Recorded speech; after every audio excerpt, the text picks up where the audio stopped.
I'm aware of your time when you played with Steve Hackett.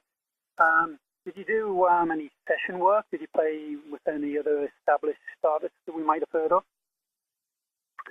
Well, I don't know. Yes, Steve Hackett. I mean, between when I left music college, I was doing nearly all studio work. I mean, I'd do anything. I'd just wait for the phone to ring. Whoever rang me, I'd do it. Really.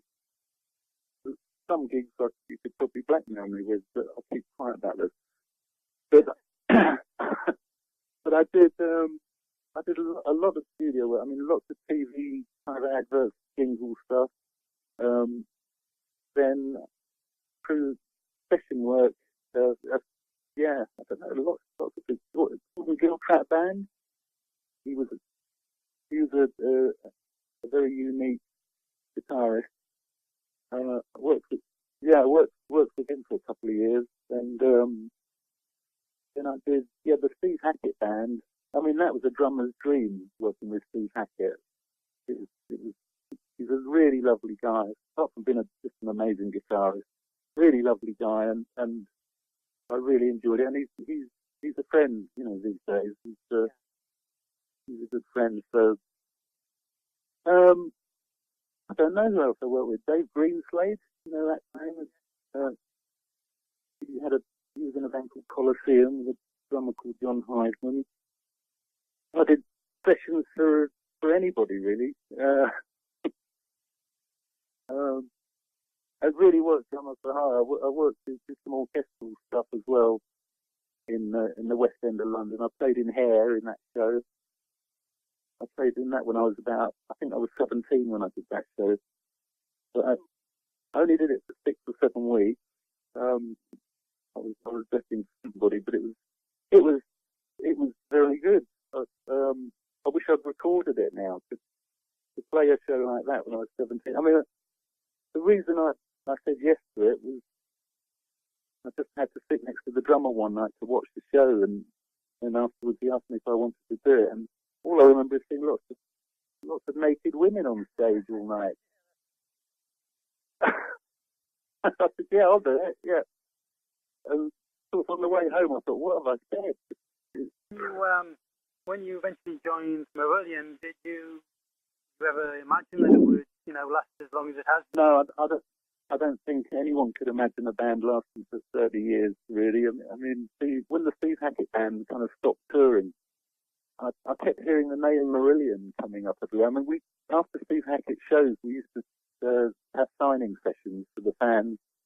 And a lot of the fans were saying to me, what do you think of Marillion? Do you like them? And I hadn't really heard of them. And then one day I opened a paper and it said, Marillion need a drummer. And I thought, this is really odd. So I just rang up the management and went along and met them. And I think then they said they found a drummer. So I thought, well, that's the end of that. And I was on tour with Zildjian Cymbals doing a drum clinic tour in England. I got a call saying, could I go along to the studio to help them out because it didn't work out with their drummer. Could I go and help them with their second album, which is The Ghazi? So I went along and we got on really well. And then at the end of that recording session, I mean, I did that album as a session. We did a gig, and I just, from that moment, really, that gig, I thought there's something magical about this band. There was just something special. So then they asked me to join. So really, we haven't really looked back. So I don't know. It's just an amazing achievement for any band to stay together as long as we have.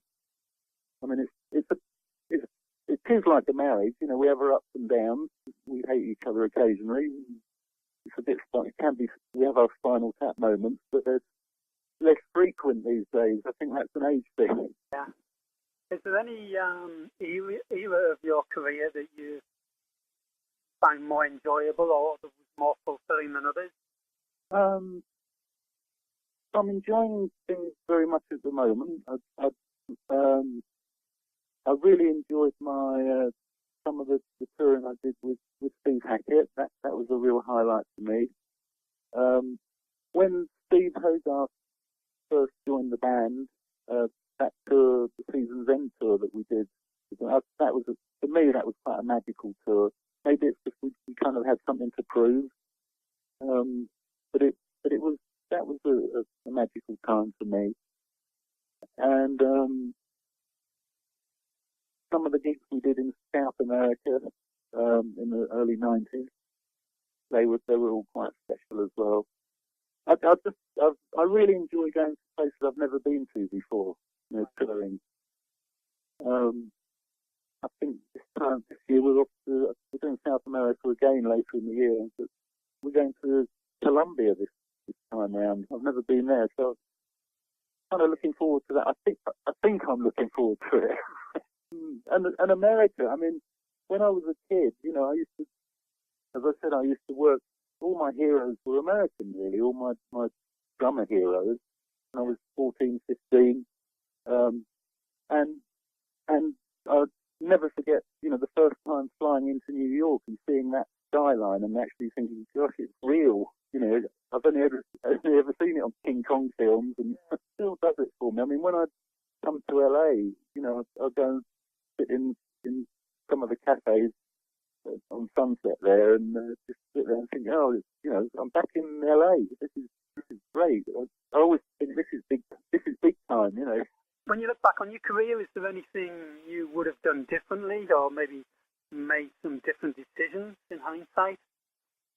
Not really. I think the first professional band I was in was when I was 18. It was called Darrell Way's Wolf. And Darrell Way was a violinist, and he had a band called Curved Air, and they were quite famous. And he left the band and formed a band called Wolf. I joined them, and we did 3 albums, and split up when I was about 21. And then from there, I joined a band called Trace, which was a Dutch band. And I went there, and they were very, very successful in Europe. This guy, a keyboard player called Rick van der Linden. The drummer with his band was a guy called Pierre van der Linden, who was in a band called Focus. And great drummer. And he left the band, and I joined. Again, I went over just to do it as a session, and I was with him for probably a couple of years, going around Germany and Europe. And at the time, I'd kind of had enough of it, really, and I was getting very well paid, but I thought, no, I can't do this anymore. And I just left the band, and suddenly I was in Amsterdam, and I thought, oh, this is the worst thing I've done. I'm completely broke. I don't know anyone, and I've left this band, And yeah, at the time I thought that was a really bad decision, but it worked out great because I'd met loads of fantastic musicians in Holland, and I worked with them, and I learned so much. So, in retrospect, it wasn't a bad decision to leave that band, and the time I had in the band, I enjoyed. So, no, there's nothing that I'd change really. If I'd change anything, I wouldn't be here now, would I? Doing what I'm doing. I was just wondering what you do between Marillion projects. I know Steve has these guitar clinics, and he's involved with Kino and Transatlantic, and just wondering how do you spend your time between Marillion recording and touring? Well, I try to do as little as possible.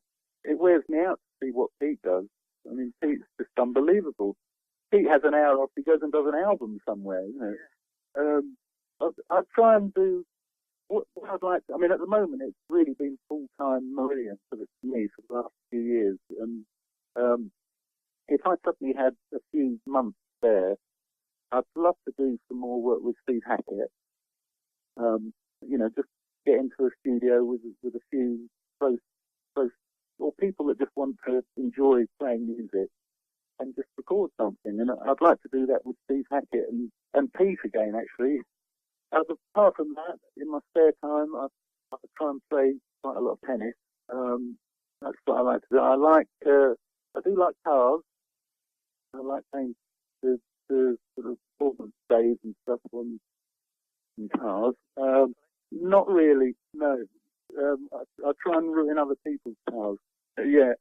But no, apart from that, I tend to look after all the finances of Marillion as well. And that's can be quite time consuming. So, but over the last, the last 2 or 3 years, I haven't, for me, I just haven't had time to do anything else.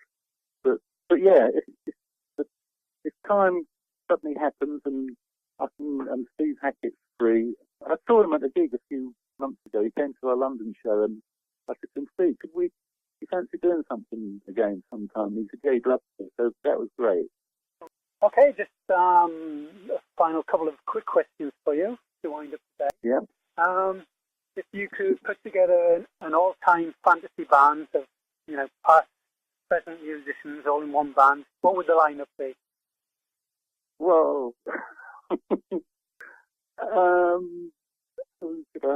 it'd have to probably be John Bonham on drums.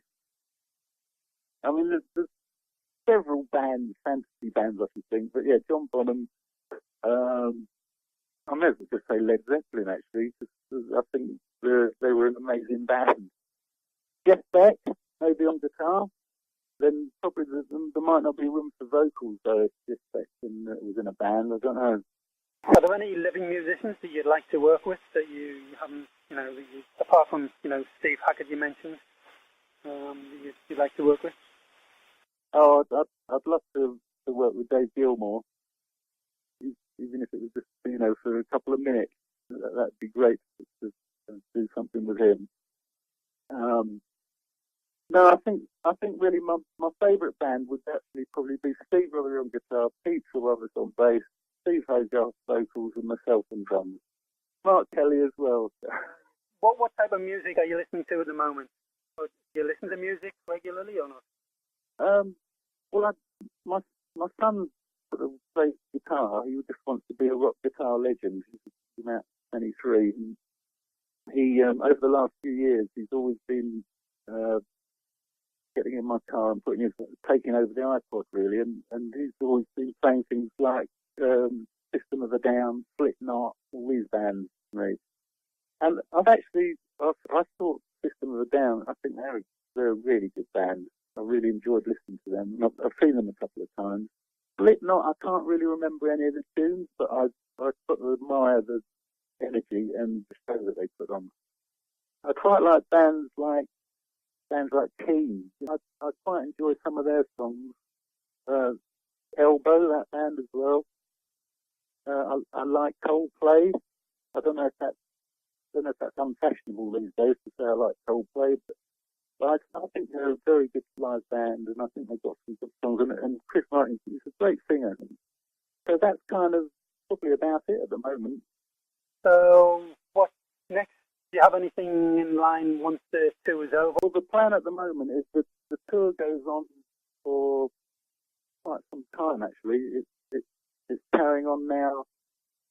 Really, we're not going to stop working now till April next year. So, yeah, we'll be finishing in April with the, we hold these conventions every couple of years. We're doing one in Holland, which is a 3-night convention, and then one in Canada and one in England. And that kind of finishes around March, April time. And then I think we're going to actually try and have a proper break for 2 or 3 months. I think, but saying that already, I think Steve Hogarth is planning on doing something at some point if we have a couple of months off, and I'm sure Pete will be off like a shot to do something. So maybe that's the time after a few weeks, if I've still got time, is to commandeer our studio and get in there with some friends and make some more music. Good. I hope to hear the results of that. I'd just like to say thanks for spending a bit of time talking today. It's been nice time with you, and I look forward to seeing you in LA on the 27th, 28th. Oh, it's a pleasure, Dave. Thank you very much. Have a successful tour. All the best. I hope so. Yeah, thanks very much, Dave. See you then.